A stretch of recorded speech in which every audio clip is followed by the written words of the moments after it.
Dominic and the ladies purse cinema കണ്ടു. അപ്പോൾ ആ സിനിമയ്ക്ക് ഞാൻ പോകുന്നതിന് മുമ്പ് ഈ സിനിമയെക്കുറിച്ച് വലിയൊരു ഹൈപ്പൊന്നും ഉണ്ടായതായിട്ട് എനിക്ക് തോന്നിയിട്ടില്ല. ഇനി ഞാൻ ശ്രദ്ധിക്കാത്തത് കൊണ്ടാണോ എന്നറിയില്ല, ഇല്ലെന്നാണ് ഞാൻ വിചാരിക്കുന്നത്. അപ്പോൾ മമ്മൂക്കയുടെ സിനിമയാണ് ഇന്ന് റിലീസാകുന്നതെന്ന് ഇന്നലെ ഞാൻ അറിഞ്ഞിട്ടാണ് ഇന്ന് ഞാൻ പോകുന്നത്. അതിന് മുമ്പ് വരെ ഈ സിനിമയെക്കുറിച്ചുള്ള അപ്ഡേറ്റ് ഒന്നും ഞാൻ ശ്രദ്ധിച്ചിട്ടില്ല. അങ്ങനെ സിനിമയ്ക്ക് പോയി നോക്കുമ്പോൾ മമ്മൂട്ടി കമ്പനി തന്നെയാണ് ഈ സിനിമ എടുത്തിരിക്കുന്നത്. ഇതിൻ്റെ ഡയറക്ടർ ആൻഡ് റൈറ്റർ ഗൗതം മേനോനാണ്.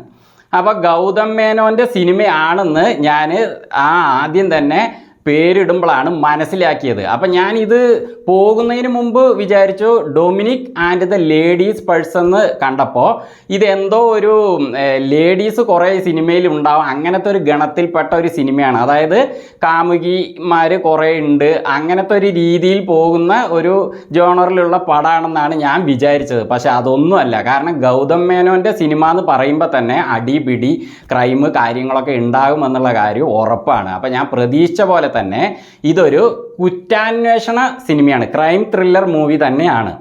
അപ്പം മമ്മൂക്കയുടെ സേതുരാമയ്യർ CBI ഡയറി കുറിപ്പ്, അതേപോലെ കണ്ണൂർ സ്ക്വാഡ്, ഈ സിനിമകളെ പോലെ തന്നെ ഉള്ള ഒരു കുറ്റാന്വേഷണ ക്രൈം ത്രില്ലർ മൂവിയാണ്. അപ്പോൾ ഇനി സിനിമയെക്കുറിച്ചുള്ള എൻ്റെ അഭിപ്രായത്തിലേക്ക് കടക്കുകയാണ്. അതിനു മുമ്പ് ഒരു കാര്യം പറയാം. ഈ ചാനൽ സബ്സ്ക്രൈബ് ചെയ്തിട്ടില്ലാത്തവരുണ്ടെങ്കിൽ വീഡിയോയ്ക്ക് താഴെ കാണുന്ന ആ സബ്സ്ക്രൈബ് ബട്ടണിൽ പ്രസ് ചെയ്ത് സബ്സ്ക്രൈബ് ചെയ്യുക. ഒപ്പം അടുത്ത് വരുന്ന ബെല്ലൈക്കണും പ്രസ് ചെയ്ത് അതും എനേബിൾ ചെയ്യുക. അപ്പോൾ ഞങ്ങളുടെ വീഡിയോകളൊക്കെ നിങ്ങൾക്ക് യൂട്യൂബിൻ്റെ ഹോം സ്ക്രീനിൽ വളരെ പെട്ടെന്ന് ലഭിക്കുന്നതാണ്. അപ്പോൾ നിങ്ങൾ സെർച്ച് ചെയ്യാതെ തന്നെ ഞങ്ങളുടെ തമ്പനെയിലുകൾ നിങ്ങൾക്ക് ആ ഹോം സ്ക്രീനിൽ കാണാൻ പറ്റും. അതിൽ പ്രസ് ചെയ്ത് ഓപ്പൺ ചെയ്യാനും സാധിക്കും. അപ്പോൾ സിനിമ തുടങ്ങിയത് തന്നെ ഇതൊരു കുറ്റാന്വേഷണ സിനിമയാണെന്ന് മനസ്സിലായപ്പോൾ ഞാൻ മമ്മൂക്കയാണ് ഇതിൽ മെയിൻ ഹീറോ എന്നുള്ളത് നമുക്കറിയാമല്ലോ. അതുകൊണ്ട് തന്നെ കുറേ പ്രതീക്ഷിച്ചു.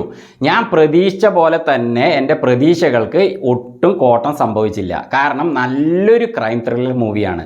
ഇതിൽ മമ്മൂക്കയുടെ ആ ഒരു ക്യാരക്ടർ എന്ന് പറയുന്നത് ശരിക്കും ഷെർലക് ഹോംസിൻ്റെ കഥകളുണ്ടല്ലോ, അതിൽ എങ്ങനെയാണ് കുറ്റങ്ങളൊക്കെ കണ്ടുപിടിക്കുന്നത്, ആ സിറ്റുവേഷനിൽ നിന്ന് വസ്തുക്കളെയൊക്കെ അതൊക്കെ ഇങ്ങനെ വാച്ച് ചെയ്ത് വളരെയധികം സസൂക്ഷ്മം നിരീക്ഷിച്ചുകൊണ്ടൊക്കെയാണ് ആ ഷെർലക് ഹോംസിൻ്റെ കഥകളിൽ ആ ഒരു കുറ്റം കണ്ടുപിടിക്കുക. ആ രീതിയിൽ തന്നെയാണ് ഈ സിനിമയിലും മുന്നോട്ട് പോകുന്നത്. മമ്മൂക്ക ഗോകുൽ സുരേഷിനോട് ഓരോ കാര്യങ്ങൾ, ഇപ്പോൾ ഒരു ഉദാഹരണത്തിന് കയ്യിലുള്ള വാച്ചിൻ്റെ കാര്യങ്ങൾ അങ്ങേര് പറയുമ്പോഴൊക്കെ കുറേ കാര്യങ്ങൾ അതിൻ്റെ പുറകെ അദ്ദേഹം പറയുന്നതൊക്കെ നോക്കുമ്പോൾ ശരിക്കും ഷെർലക് ഹോംസിൻ്റെ കഥകൾ വായിക്കുന്ന പോലെ തന്നെ ഉണ്ട്.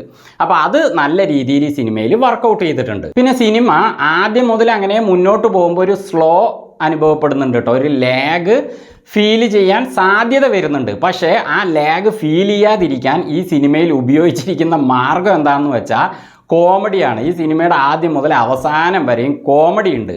കോമഡി ചെയ്യുന്നതാകട്ടെ മമ്മൂക്ക മാത്രം. അദ്ദേഹത്തിൻ്റെ നാവിൽ നിന്ന് വരുന്ന ആ ഒരു ഡയലോഗുകളിലാണ് കോമഡി ഫുള്ളായിട്ടും ഉള്ളത്.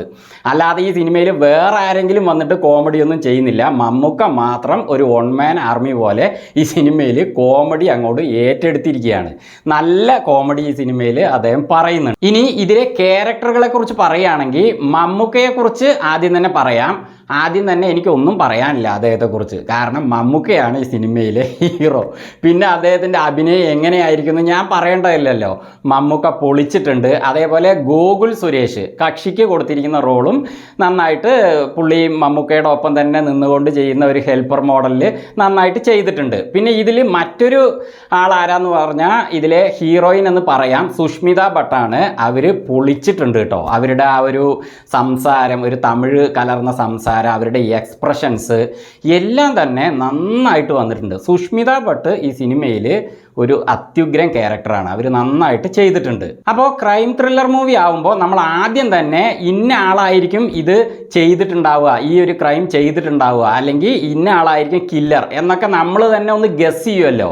പക്ഷേ നമ്മൾ അങ്ങനെയൊക്കെ ഗസ് ചെയ്യുന്നുണ്ടെങ്കിലും നമ്മുടെ ആ ഒരു ചിന്തകളെയൊക്കെ മാറ്റാൻ സിനിമയുടെ ഇടയിൽ വെച്ചിട്ട് ഒരു സെൻറ്റിമെൻറ്റ്സ്, ഒരു ലവ് പോലത്തെ ഒരു ഫീലിംഗ്, മമ്മൂക്കയ്ക്ക് പോലും അങ്ങനത്തെ ഒരു ഫീലിംഗ് അങ്ങനെയൊക്കെ കൊടുത്തുകൊണ്ടാണ് സിനിമ മുന്നോട്ട് പോകുന്നത്. അതുകൊണ്ട് തന്നെ നമ്മൾ ഉദ്ദേശിക്കുന്ന ആളുകളെ നമുക്ക് അങ്ങോട്ട് ആദ്യം തന്നെ അവരല്ല എന്ന് തോന്നിപ്പിക്കാൻ ഇവർ നന്നായിട്ട് മിടുക്ക് കാണിച്ചിട്ടുണ്ട് ആ ഒരു മേക്കിങ്ങിൽ. പിന്നെ ഈ സിനിമയുടെ അവസാനം ആവുമ്പോൾ ഇതൊരു ക്രൈം ഇതിലുണ്ടോ എന്നുള്ളത് പോലും ആദ്യം മുതലേ നമുക്ക് മനസ്സിലാവുന്നില്ല. ചില കാര്യങ്ങൾ മിസ്സിങ് അങ്ങനെയൊക്കെ പോകുന്നു.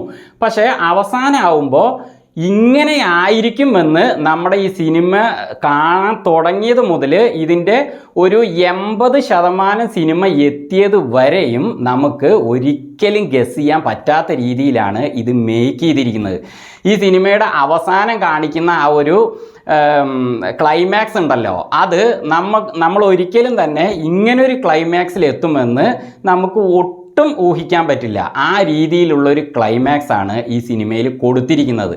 കില്ലർ ഇതിലുണ്ടോ അല്ലെങ്കിൽ ഇതിൽ ക്രൈം നടക്കുന്നുണ്ടോ എന്നുള്ളതൊക്കെ നിങ്ങൾ സിനിമ കണ്ട് മനസ്സിലാക്കുക. പക്ഷേ അവസാനത്തെ ആ ക്ലൈമാക്സ് എത്തുമ്പോൾ നമ്മൾ അന്തം വിട്ടു പോവുകയാണ്. അതുപോലത്തെ ഒരു ക്ലൈമാക്സ് ആണ്. ശരിക്കും പറഞ്ഞാൽ നല്ലൊരു ക്രൈം ത്രില്ലർ മൂവി തന്നെയാണ് Dominic and the ladies purse. ചുരുക്കി പറഞ്ഞാൽ അത്യാവശ്യം ആക്ഷൻ, ഫുൾ കോമഡി, അതേപോലെ നല്ലൊരു ഷെർലക് ഹോംസ് മോഡലിലുള്ള കുറ്റാന്വേഷണ കഥ. അപ്പോൾ ഈ കാര്യങ്ങളൊക്കെ ഇഷ്ടപ്പെടുന്നവർക്ക് തീർച്ചയായിട്ടും ഈ സിനിമ ഇഷ്ടപ്പെടും. ധൈര്യമായിട്ട് ടിക്കറ്റ് എടുക്കാം.